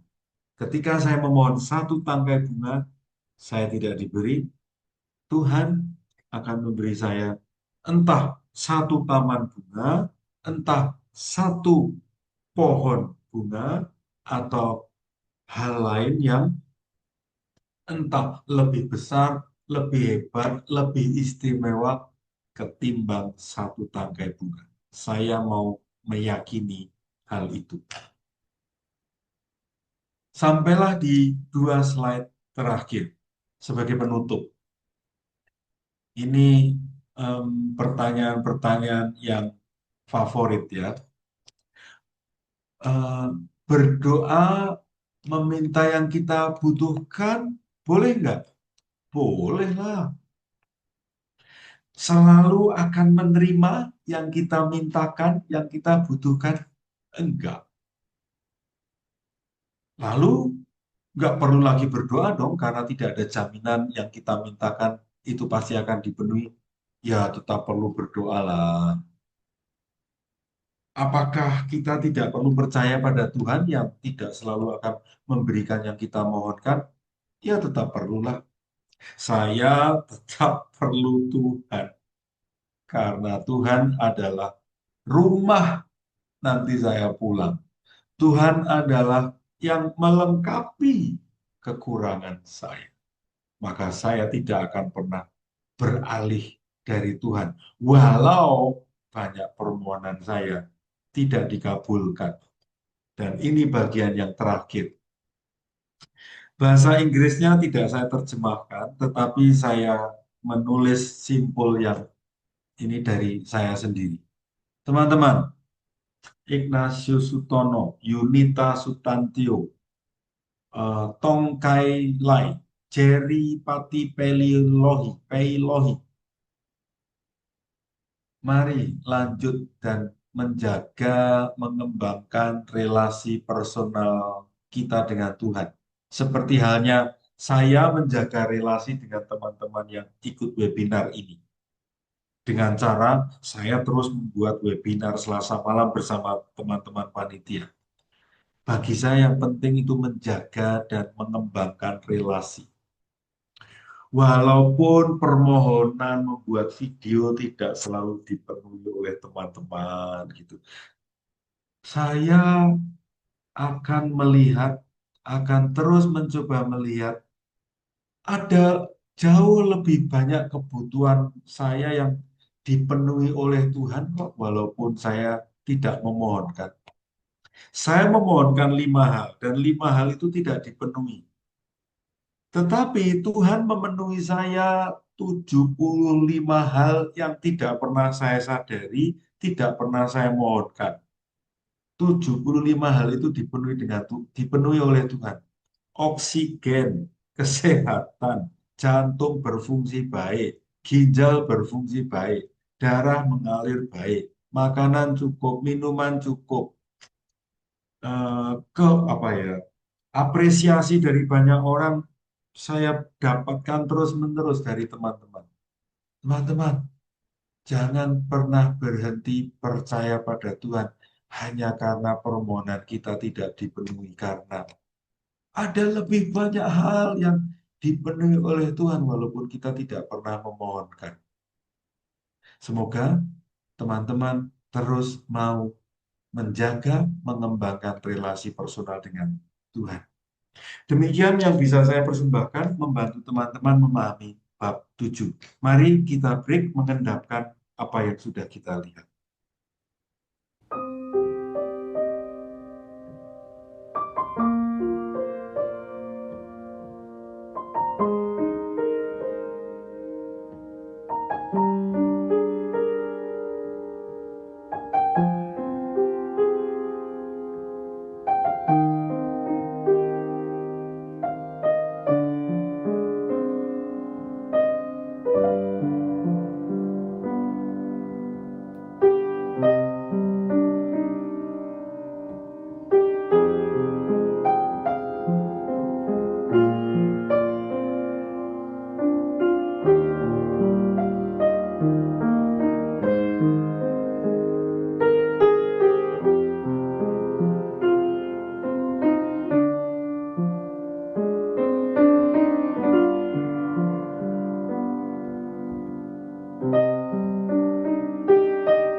Terima kasih Romo Nano. Seperti biasa Romo, always keren.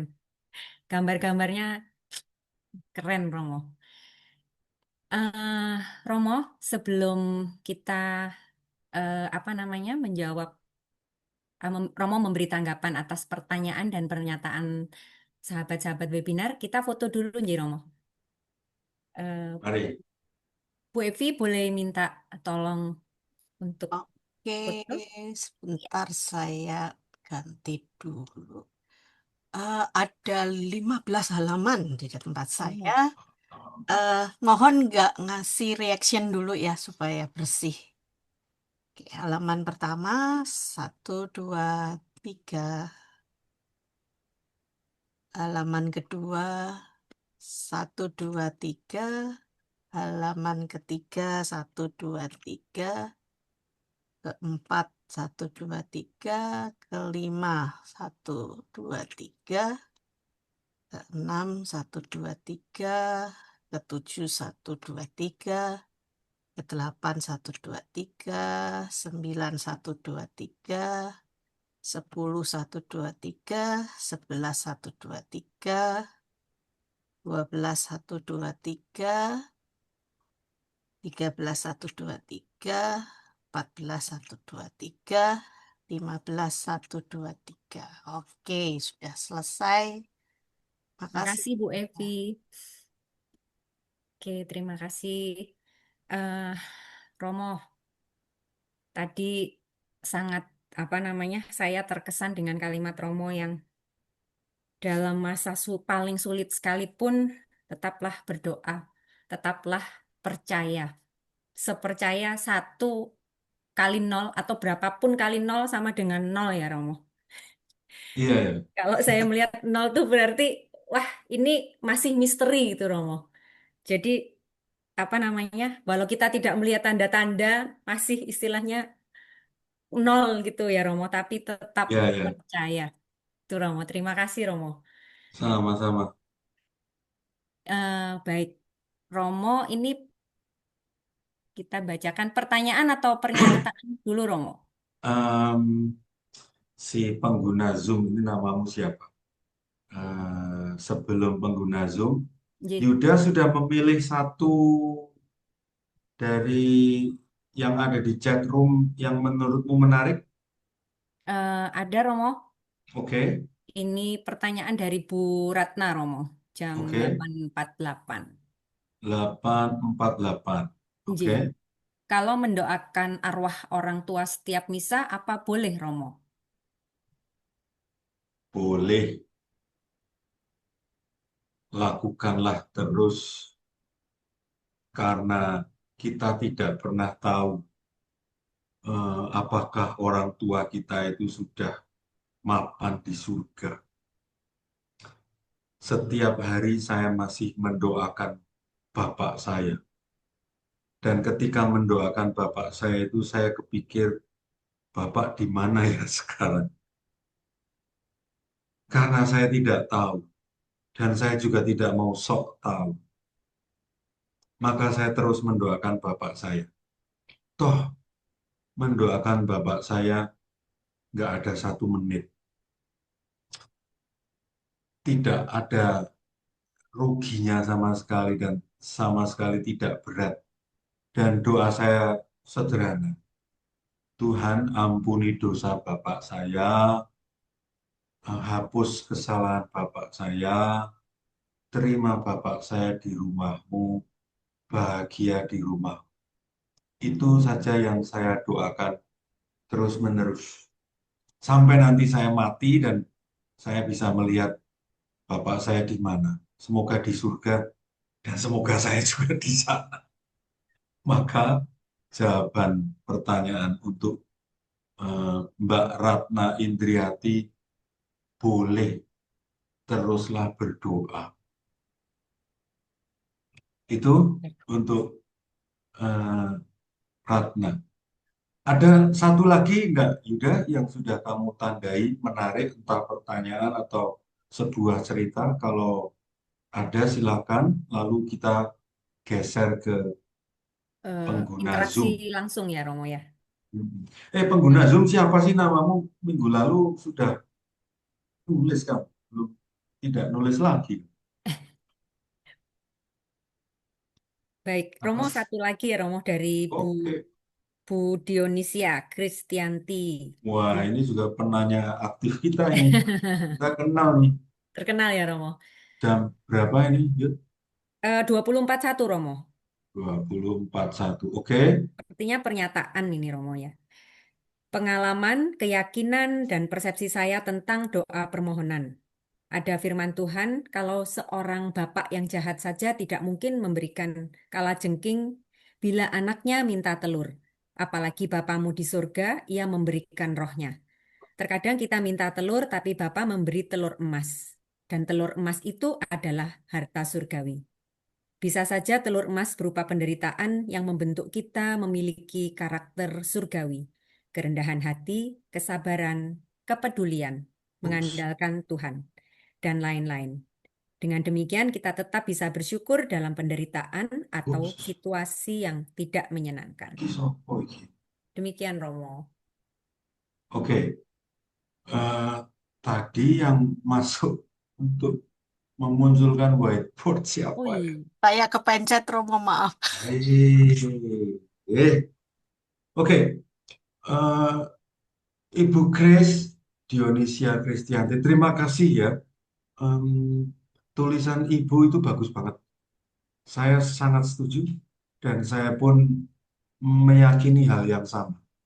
Persis ya, persis yang dikatakan ditulis oleh Bu Grace. Ini soal persepsi dan keyakinan. Saya punya persepsi tentang seseorang, entah positif, entah negatifnya. Persepsi saya ini mempengaruhi saya yakin atau tidak yakin tentang orang itu. Misalnya, persepsi saya tentang Yudana adalah Yuda itu MC yang baik, bisa bekerja dengan baik. Maka, kapanpun saya bekerja sama dengan Yuda, saya tenang, percaya karena Yuda bekerja dengan baik sebagai MC. Persis sama dengan Tuhan. Kalau persepsi saya tentang Tuhan itu positif, dan saya yakin persepsi itu benar, rasanya lebih tenang loh menjalani hidup dengan aneka macam apa ya, dinamika jatuh bangun ke kanan ke kiri. Terima kasih Bu Grace yang menuliskan satu poin yang amat sangat penting. Betapa krusialnya, betapa pentingnya persepsi saya dan keyakinan saya. Kalau persepsi dan keyakinan saya sudah positif, maka tentang doa permohonan yang dikabulkan atau tidak dikabulkan itu tidak amat sangat mengganggu persepsi dan keyakinan saya. Demikian, Yuda, khususnya untuk Ibu Chris. Ya. Iya, baik, Romo. Nah, Terima kita kasih. Kita bermain-main sedikit nih dengan berinteraksi pengguna langsung Zoom. ya, Romo. Kalau teman pengguna Zoom tidak merename, kita tidak memberi kesempatan berbicara. Baik, Romo. Silahkan, kalau tidak diganti, kita memberi kesempatan pada yang Yang lain ya, Romo. iya. Baik, Permainan baik. kecil. Silahkan sahabat-sahabat webinar kalau mau langsung bertanya atau berefleksi kepada langsung kepada Romo, bisa raise hand mungkin.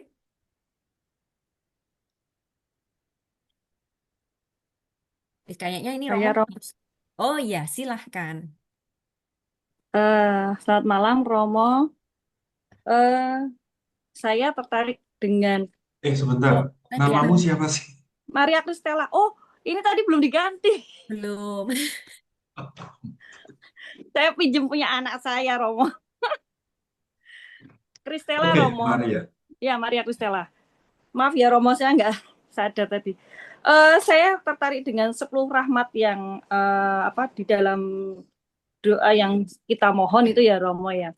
Ada satu rahmat yang membuat saya tuh tergelitik gitu ya Romo. Apakah ini sudah merupakan rahmat yang sudah saya mohonkan? Contohnya begini Romo, saya dalam eh, berinteraksi dengan teman itu kan kalau dulu-dulu tuh merasa bahwa kalau eh, orang itu baik apa enggak sih? Kalau orang itu baik, oke aku mau berteman. Tapi kalau orang itu enggak baik itu kadang saya malas berteman sama orang tersebut. Nah, akhirnya saya berpikir bahwa capek gitu loh Romo dengan situasi seperti itu. Nah, kemudian saya melakukan hal lain dalam hidup saya, merubah hidup saya bahwa aku baik sama kamu. Tapi kalau nanti kamu nggak baik sama aku, itu urusanmu sama yang buat hidup seperti itu Romo. Nah, itu saya lakukan, saya berusaha untuk melakukan seperti itu. Jadi akhirnya tuh saya mempunyai pergaulan yang bebas dalam artian berteman dengan siapapun, oke. Asalkan yang penting saya baik sama dia. Perkara dia tidak baik sama saya, ya monggo seperti itu. Apakah itu merupakan rahmat perspektif, Romo? Itu aja Romo pertanyaan dari saya. Terima kasih. Oke, Maria Kristela, pertanyaanmu bagus. Kamu tidak sadar namamu pengguna Zoom punya nama bagus.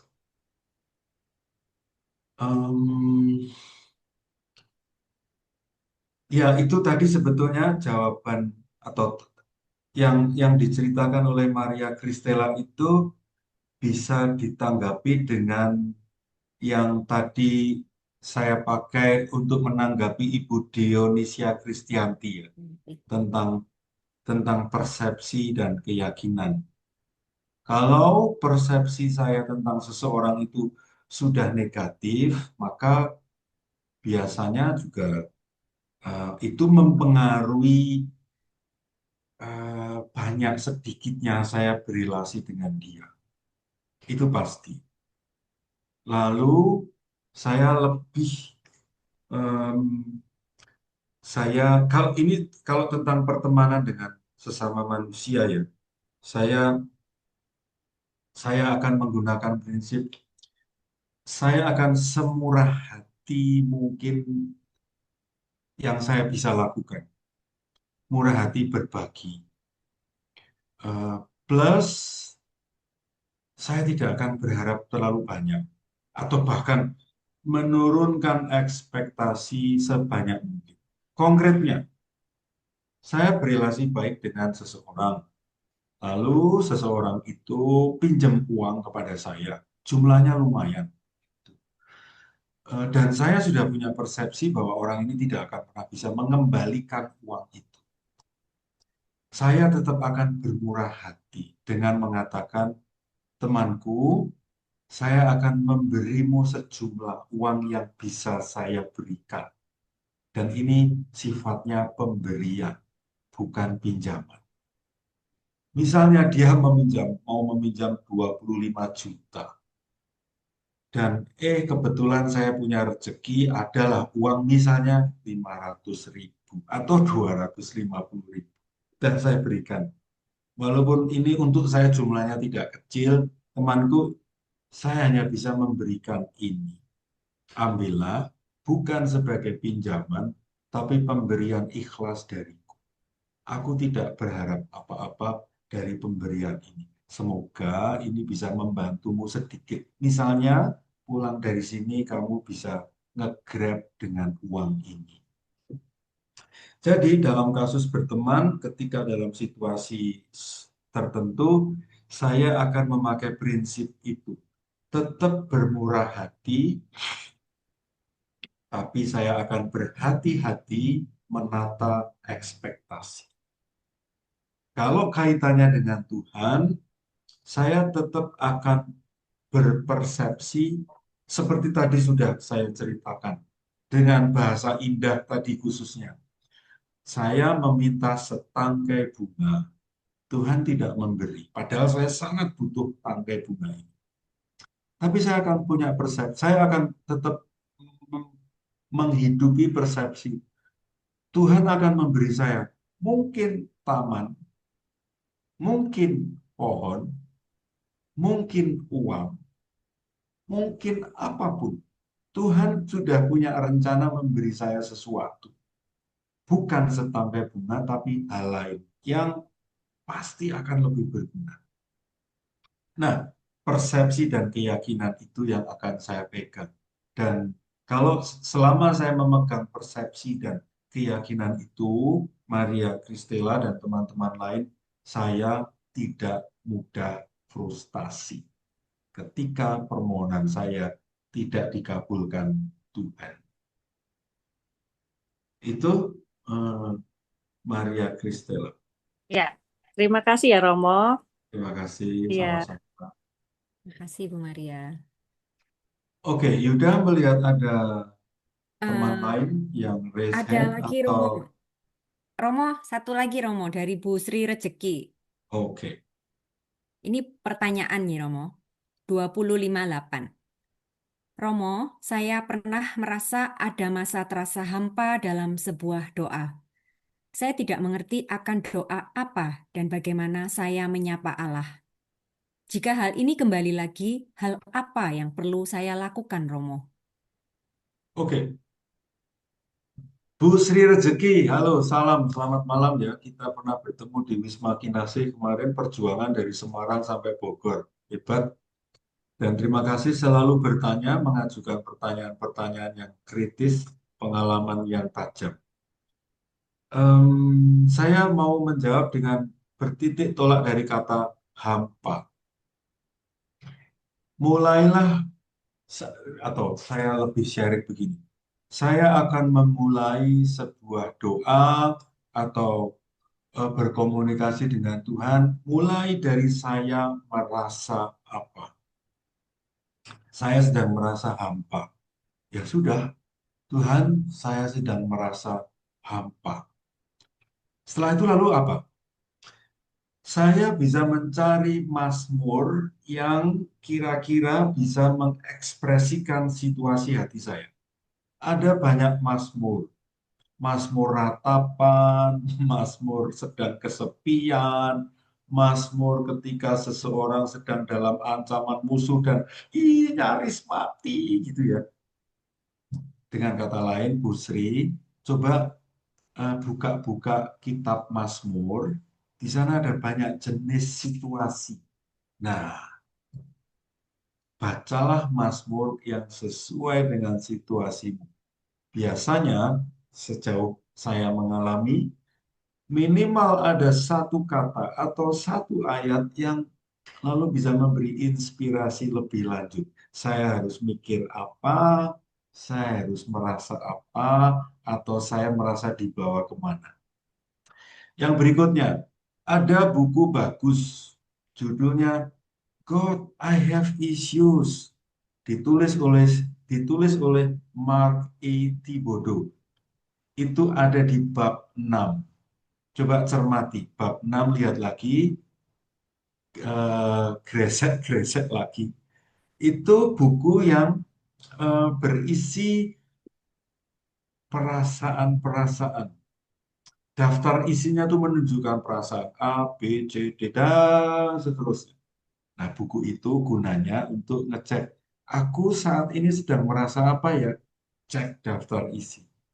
Yang paling cocok, buka halamannya, ikuti tuntunan yang ada di situ.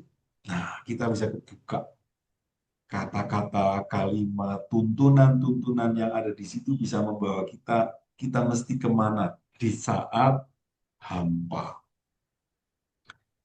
Paling akhir, kalau tidak ada ide apapun dari Mazmur yang nggak ngefek, dari buku God I Have Issues nggak ngefek, Anda sedang diajak oleh Tuhan untuk, dalam bahasa Inggris itu ada ungkapan be with, bersama. Itu seperti Anda melayat seseorang. Kita datang melayat seseorang. Kan nggak mungkin kok kita ngomong panjang lebar. Duduk di situ, menyapa yang sedang keseripahan, yang sedang berduka cita, duduk, dan bersama keluarga itu duduk aja. Nah, itu yang namanya be with. Semoga apa yang saya sampaikan memberi sedikit pencerahan untuk ditelusuri lebih lanjut. Demikian Mbak Sri Rezeki, semoga rezeki Anda selalu gemah ripah lok Ya. Cina. Amin. Terima kasih Romo. Demikian Bu Sri tanggapan dari Romo. Romo mau berinteraksi kembali dengan Kalau ada silahkan. silahkan teman-teman yang mau Bunting Bu SN, oh Udin, sorry, itu ada Bu Ratna Bu Ratna. Indriati tadi sudah. Ya, silahkan Ibu. Romo, saya sekedar sharing masalah doa. Oke. Berdoa dikabulkan atau tidak dikabulkan. Menurut saya tuh selalu dikabulkan, meskipun berapa tahun. Jadi pengalaman saya dulu saya pernah jatuh bangkrut waktu saya kerja di kontraktor, rugi dan Tuhan itu memulihkan saya 2 tahun. Semua dipulihkan kembali. Nah, baru COVID ini saya bangkrut lagi dan Tuhan memulihkan saya 4 tahun. Makin panjang waktunya, tapi saya selalu percaya bahwa Tuhan itu akan memberikan yang terbaik bagi saya. Dan saat ini saya dipulihkan kembali oleh Tuhan dengan diberikan 2 proyek yang besar-besar. Jadi Wow. puji Tuhan, eh, dan mudah-mudahan dengan demikian saya bisa menolong orang lain. Itu yang saya berikan. Dan barusan terjadi bahwa tanggal 11 besok saya ikut ziarah Porta Santa ke Roma, tapi visanya belum keluar, padahal sudah mau berangkat. Eh, berangkat tanggal Terus, 11 September, iya, tinggal besok. belum Tapi, keluar. tapi tadi jam 5 keluar, Romo. Jadi Tuhan itu memberikan waktu itu mepet. Tadinya Eh, memang, Bu Ratna, terima kasih ya. Cerita ini menarik.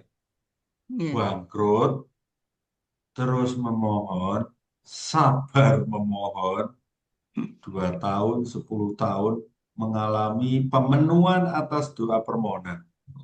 Ini pertanyaan saya, malah saya bertanya balik ini ya. Kok Bu Ratna bisa sedemikian sabar, tetap percaya Tuhan akan memulihkan kondisi bangkrut? Apa yang pada melatar waktu belakang? pada waktu yang pertama itu 2 tahun saya juga sangat-sangat menderita. Saya dikejar-kejar debt collector karena banyak yang nggak kebayar. Tapi setiap hari saya berdoa rosario, mungkin itu yang nyogok Tuhan ya. Lewat Bunda Maria, setiap pagi sebelum saya menemui orang-orang yang menagih saya itu saya berdoa rosario. Dan Oh, mereka akhirnya luluh memberi saya kesempatan waktu untuk membayar hutang-hutang saya karena waktu itu hampir 1 miliar lebih hutang saya itu dan saya wah. dikejar-kejar orang. Dan tiba-tiba Tuhan memberikan jalan pada saya untuk bisa menjual rumah. Rumah saya dijual dengan suatu keadaan yang ajaib gitu ya, pembelinya itu bisa tahu-tahu bisa beli dan bisa membayar hutang-hutang itu, Romo. Itu Oke, yang oke. Jadi doa rosario itu alat penyogok yang istimewa. Tapi 2 tahun loh ya, 10 tahun loh. Nah itu, kalau doa rosarionya sih bayangkannya gampang ya. Tapi 10 tahun gini itu ya. Bu Ratna Indriati, terima kasih banyak. Eh, saya mohon mohon didoakan ya, kalau sudah di Porta Santa sana, didoakan supaya webinar kita berjalan terus dan bisa membantu semakin banyak orang ya untuk mengembangkan kemampuan berdoa. Please, mohon didukung dengan doa. Terima kasih ya, ya, Bu Romo. Ratna. Makasih. Makasih Bu Ratna. Hmm. Siapa Eh, lagi, Yuda? tadi siapa? Putin ya? Oh Putin iya, mau? Putin Iya, SR. Putin mau. Silakan, Putin. Silahkan Ibu. Romo tentang mendoakan orang lain itu loh Romo. Gimana? Tentang mendoakan orang lain dan Iya, mendoakan diri sendiri. Saya itu Pak Romo kan juga anggota Legioner. Saya itu Oh, dari pengalaman saya mengikuti webinar ini, kan saya merasa dikuatkan dalam doa saya. ya. Terus saya tuh mikir-mikir, saya memang banyak berdoa untuk diri saya sendiri, keluarga saya, anak-anak saya, cucu itu. Terus saya tuh terketuk hati saya, kok saya kayaknya egois. Walaupun tadi disampaikan tidak egois ya kalau berdoa untuk diri sendiri. Tetapi kenyataannya terus saya tuh keluar dari lubuk hati saya ingin mendoakan orang lain gitu loh. Dan itu tidak hanya dengan doa dalam bibir, tapi saya datang ke rumahnya. Saya mencoba rutinkan kalau saya tidak ada acara satu hari tertentu. Saya nggak ngira Romo dampaknya berkat Tuhan untuk saya dan keluarganya yang sakit itu, anaknya, suaminya senang sekali.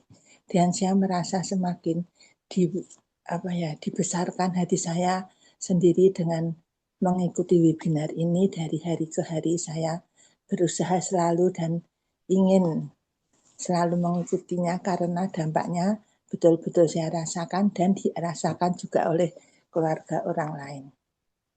Terima kasih Romo atas bimbingannya. Itu saja yang saya sampaikan. Saling Terima saya. kasih Bu Tin atas ceritanya dan saya mengirim dukungan untuk melanjutkan yang sudah Bu Tin mulai mendatangi orang dan mendoakan.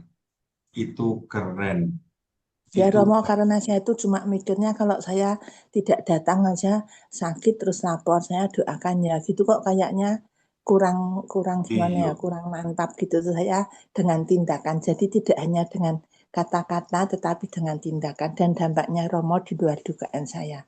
Anaknya, Betul. keluarganya, suaminya itu sampai bisa mendatangkan saudaranya yang jauh pada saat saya mau datang juga datang.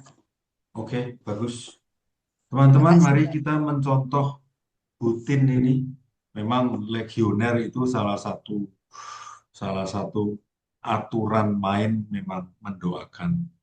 Saya kira sebetulnya itu bukan milik hanya legioner ya, tapi sebetulnya milik kita sebagai orang Katolik tuh mendoakan atau mendatangi orang dan mendoakan. Mungkin hanya 10 menit, 5 menit, tapi didatangi, didoakan itu sudah mengirimi aura yang positif.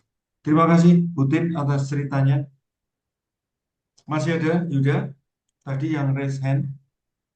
Eh, yang raise hand sudah nggak ada sih Romo. Oke, apakah masih ada chat yang perlu kita cek bersama? Eh, satu lagi boleh Romo ya, 11. Oh, Masih ada boleh. waktu 11 menit Oke. dari Bu Yulia Regina, Mm-mm. 2111 Romo. Oke. Saya terkesan dengan pernyataan tadi, tidak ada kerendahan hati tanpa penghinaan. Saya mempunyai pengalaman doa yang mengejutkan. Ketika saya mendoakan orang-orang yang menghina dan memfitnah saya mengampuni dan memohonkan rahmat bagi mereka.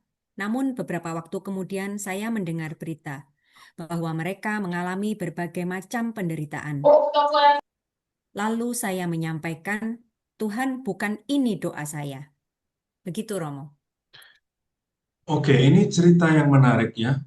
Hmm, ini cerita yang menarik.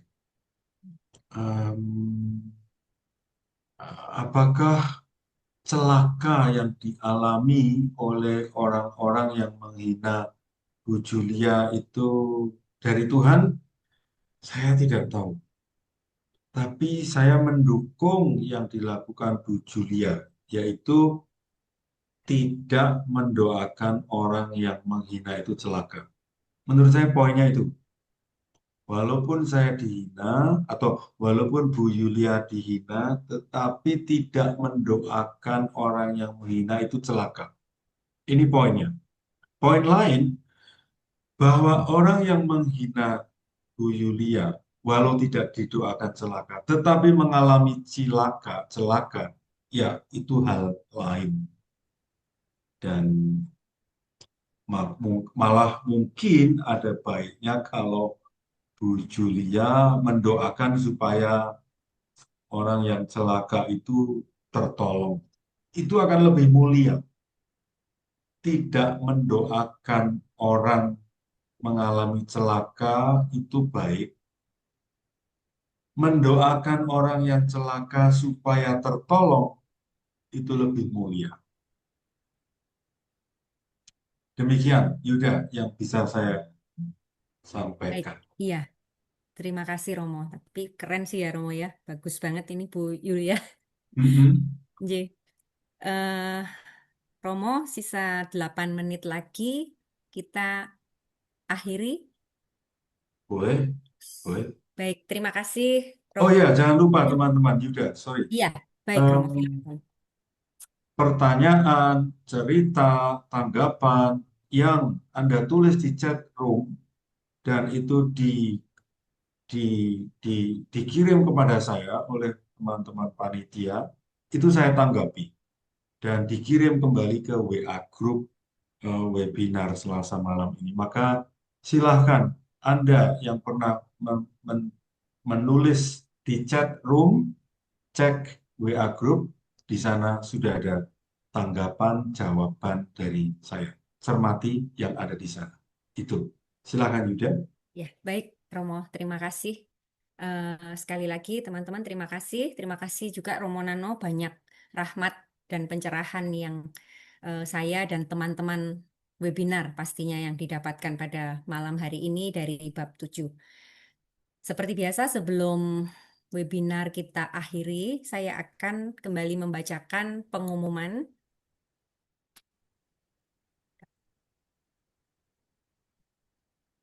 Pengumuman yang pertama, pembelian buku belajar berdoa bagi teman-teman yang ingin membeli buku belajar berdoa bisa menghubungi penerbit PT Kanisius Ibu Ayun di nomor 0822 3747 8080.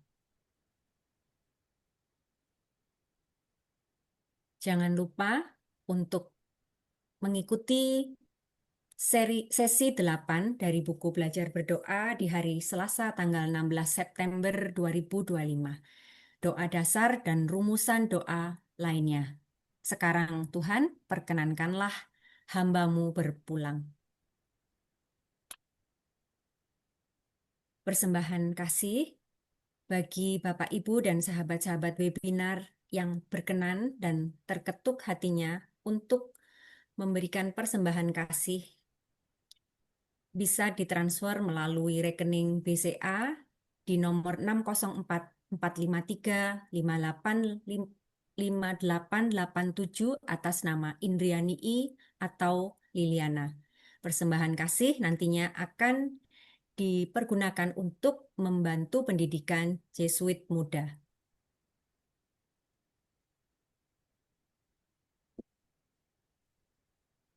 Mari kita satukan hati, kita akhiri dengan doa dan nanti kita mohon berkat dari Romo Nano. Dalam nama Bapa dan Putra dan Roh Kudus. Amin. Allah Bapa yang Maha Kasih, kami bersyukur atas penyertaan-Mu sepanjang webinar ini. Engkau mengajar kami melalui Yesus Putramu yang berdoa dengan realistis, penuh keyakinan, namun selalu menyerahkan diri tanpa syarat kepada kehendak-Mu. Kami percaya Engkau tahu apa yang terbaik bagi kami. Berilah kami rahmat untuk memahami bahwa Engkau adalah Allah yang misteri, namun penuh cinta yang selalu mendengarkan setiap doa permohonan kami. Dalam nama Yesus Tuhan kami. Amin. Santo Ignatius, doakanlah kami. Amin. Teman-teman sekalian, Anda masing-masing dan orang-orang dekat Anda senantiasa dibimbing, diberkati, dilindungi oleh Allah yang Maha Kuasa dalam nama Bapa dan Putra dan Roh Kudus. Amin. Terima kasih banyak. Sampai ketemu minggu depan. Jangan lupa teman-teman membaca bab. Makasih banyak.